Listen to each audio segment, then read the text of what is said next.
Hi, my name is Gurdal. I'm a second generation cheesemonger. I've been selling cheese my whole life. I have a little cheese shop in Santa Monica Canyon called Canyon Grocer. And today we're going to show you how to cut cheese.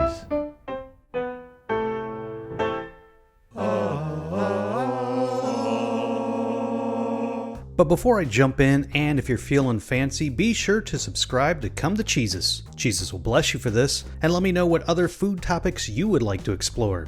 Okay, insert your joke right here, because we are about to cut the cheese. We're going to talk about the hard cheeses that we use on platters. That's including cloth-bound cheddars that are a bit more crumbly. That's aged Goudas that have that nice crystallization to it. That's Parmigiano Reggiano, aged Pecorinos, and many more. So like when you're doing platters, you want to think about almost like a controlled chaos. You don't want to be cubes. You don't want to look like it comes from a grocery store where you have big cubed orange cheddars. You want to make it look rustic. You want to make it look like it's organic. You want to make sure it falls a certain way with it not looking too planned. Earlier, some people like to leave the rind on the actual platter, so I'll show you how to do it that way too. So what you can do, just kind of trace it. Don't cut your thumb.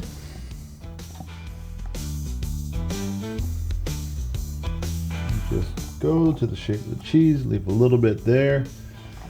The reason that could be fun for some of you guys, especially if you have like fun guests that you're gathering, is that someone will pick up the rind of the cheese when it's all done and just nibble at it like there's some mouse, especially if they've had a few adult beverages. So then you just go in like so, chunk out,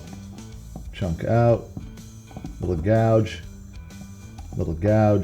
You don't want too small because then it'll just turn into dust, especially if you're using like a cloth-bound cheddar, which are a little bit drier, less moisture. It'll break off too small and then you won't be able to pick it up. So again, more rustic cuts. They all look a little different, like so, all unique. But you're literally just going in, going through, twisting, going in, going through, twisting. You leave them in the wedge like so, then pile some out, make it not look so intentional. Or you don't need this at all, take that away, and then just make, again, for height, make a nice little pile cheese like so.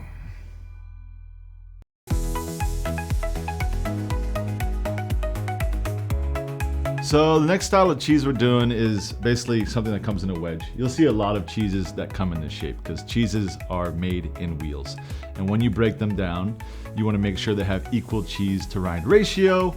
So they're always going to be cut in half, then quarters, then they're going to be put into wedges so everyone's getting 3 sides of the rind and they're equal to the paste of the cheese. Now you want to show control and uniformity.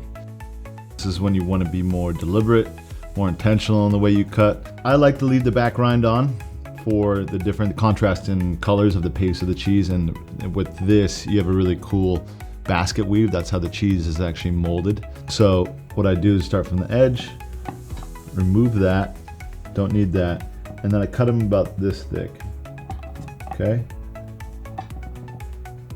You really don't want to go any thinner than that.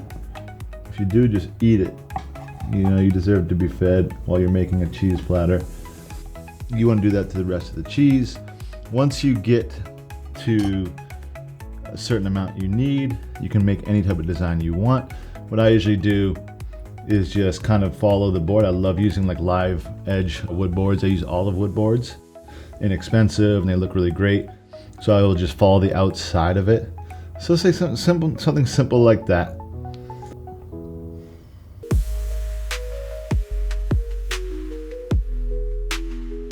So we're gonna do a bloomy rind cheese, something that's a little bit more stable than say like the Harbison or Vacheron Mondor.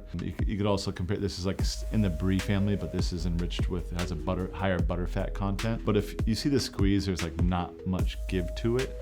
Like this is gonna be creamy on the palate, almost like a gummy texture, but it's not gonna necessarily run away from you. But you cut into it, it's gonna have a little bit of give, have some eyes, and just be like creamy on the palate, but you can still like feel the different texture of the gumminess on the tongue. So this one you want to do when it's cold. It's just easier that way because once you start cutting the cheese, it's going to start sticking. I would say do it on the horizontal first A thin knife would be better, but this will suffice. Take that out first. Don't put them on top of each other yet because they'll stick. So take this, cut it in half, and then cut it. I'll just cut it into 6 actually, okay? Like so. Just do it like so. Try not to get your fingers on the paste of the cheese, just use the rind. And then we'll put it back together, okay? Boom. Like so, we'll go there. And then keep maybe 1/2 up like that. And then we'll flip the other half. And that way people can get at it just by grabbing like so.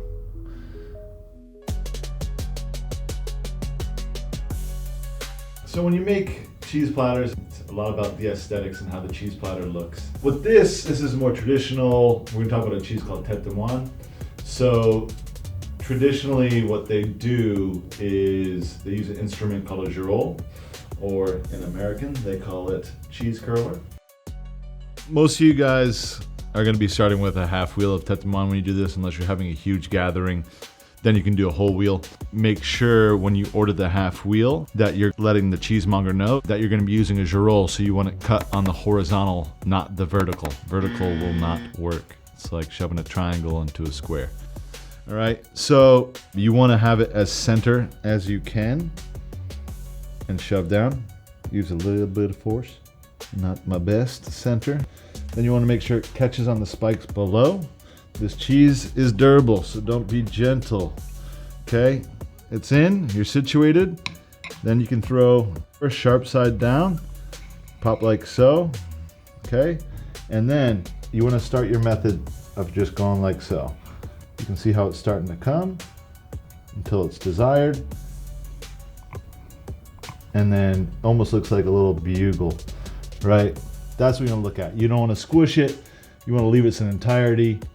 And just keep on rolling, keep on going. Again, you don't want to let this come to room temp too much, because then it'll get sloppier and sloppier and sloppier. You create these little cheese flowers, a little bit of a thin rind, and the paste, it looks really cool. It's really creamy when you eat it. It'll add a little bit of depth to what you're serving on the cheese plate. And just continue, continue, continue. But you can just have fun with it. And these are super tasty and super good when you just have them like that. It's like almost like taking a quick suck on a bouillon cube.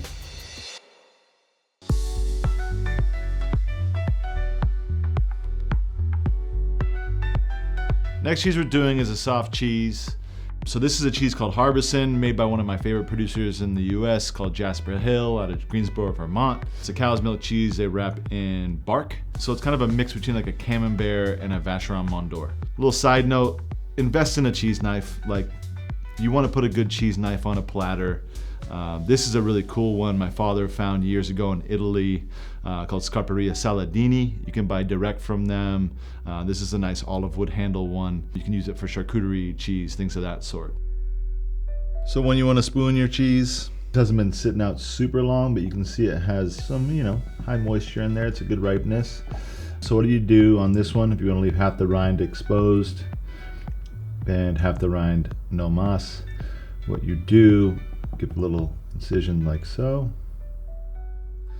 And there's two sides to it. One might be a little bit more concave than the other one. You want to get one that's a little bit more raised so it's easy to do so. So then you just go around while getting into the cheese, while not taking too much of the paste up. Kind of twirl it around as you're doing it. And these cheeses are gorgeous. Like, you can see the natural mold that's growing on the wood on the outside. I think it's gorgeous. And you just take it off like so. This is beautiful. Like, this ripeness already as it sits out, that's just going to be like gorgeous. I mean, gorgeous. Love this cheese.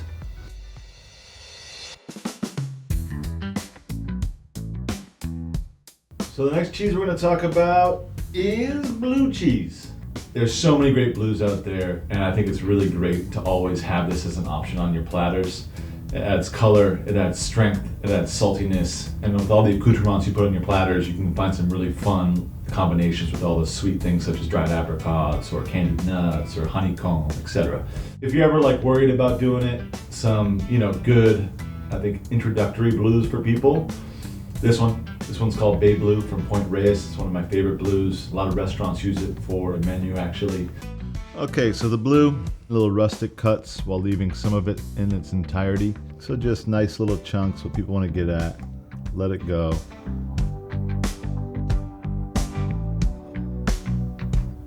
Something like so. You really just don't want to do too much to it. Let it roll off. Then I would shove a knife like so into it and know that people can just grab a piece and smear it on. This is a little bit different from a rustic cut because say if you try to do a rustic cut to all these, eventually as it just sits there, it's just gonna become one unit again. And it's gonna look stupid and it's gonna look sloppy, right? Versus a Gouda or a cheddar or a Grana cheese, you can chunk it up and you can take one piece off. You do that with this, you're gonna take the whole thing, and then it gets messy, it gets on your carpet, whatever. So the next cheese we're going to talk about is something that's super ripe. It doesn't have wood to hold it in. People like cheese when it's soupy for some reason. I don't know why, because it's liquid, it's very silky, it's very smooth, it's really spreadable, and it's fun. It's fun when you see something drip. This is called bambouche. These come in different ripenesses. Right now we just put it out of the fridge, so I'll let this sit out for another 20 minutes. It's going to be hard to deal with. All right, this is the runny cheese. This is the cheese you want to self-contain. This is the cheese you don't want to really do anything to. Don't even look at it. All right, so what you want to do, this is a cheese similar to basically a Saint-Marcelin recipe from France. Take off the label. Already pretty, you look at that. I mean, you try to take that out, you're gonna have some issues. Look at that, ripe already.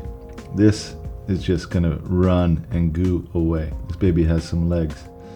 This one, the bambouche, really just, not as ripe, but still I wouldn't really mess with it. You really can't cut it. What you want to do is kind of get it out as best as you can. What I would do, slightly manipulate it from the package and put it on a self-contained plate. You want to flip it. If you can notice, this side is so much more wet because moisture sat there. This side is just so much more beautiful. The rind development is so much nicer, so just give it one more flip. And again, you can see it's gooey around the edge. So if you try to chop this and do anything with it, you're gonna have trouble. So what do you think? What else would you like to see or know from a cheesemonger? Let me know in the comments below, and while you're at it, check out some more videos from Come to Cheeses.